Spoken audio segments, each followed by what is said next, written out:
Hormuz প্রণালীতে আবারও ঘটনা ঘটেছে। একটি ঘটনায় দেখা যাচ্ছে যে সেখানে বলা হচ্ছে যে একটি পণ্যবাহী জাহাজের উপর হামলা চালিয়েছে ইরান এবং এর ফলে সেখানে আটকা পড়া হাজার হাজার নাবিকের উদ্ধার অভিযান স্থগিত করা হয়েছে।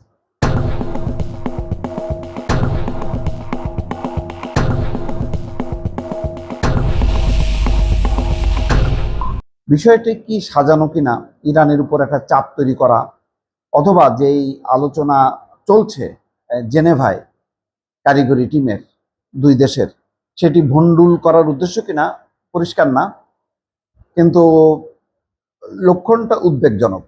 এর ফলে এর ফায়দা তুলতে পারে ইসরায়েল, বলতে পারে যে ইরান যুদ্ধবিরতি ৬০ দিনের যে যুদ্ধবিরতির শর্ত সেটি লঙ্ঘন করেছে, যেখানে হরমুজ প্রণালী উন্মুক্ত হওয়ার কথা প্রথম দফাতেই, এবং যেখানে মার্কিন নৌ অবরোধ প্রত্যাহার করার কথা।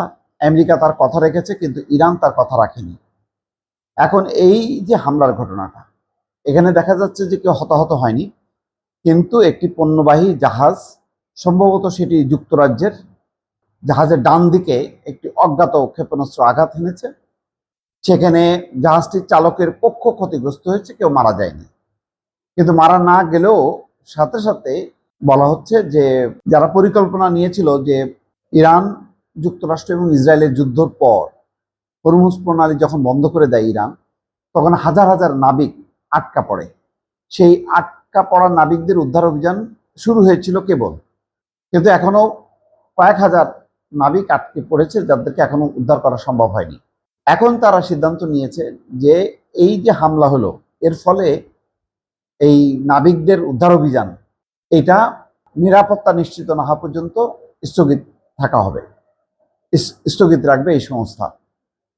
তাহলে কেন এই ঘটনা?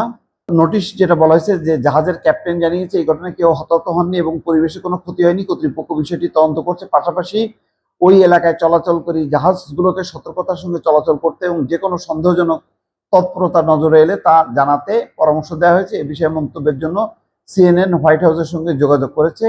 আন্তর্জাতিক মেরিটাইম অর্গানাইজেশন IMO জানায়, যুক্তরাষ্ট্র এবং ইরানের মধ্যে একটি চুক্তির ফলে পারস্য উপসাগর অঞ্চল থেকে আটকা পড়া 11,000-এর বেশি নাবিককে সরিয়ে নেওয়ার পথ তৈরি হয়েছিল।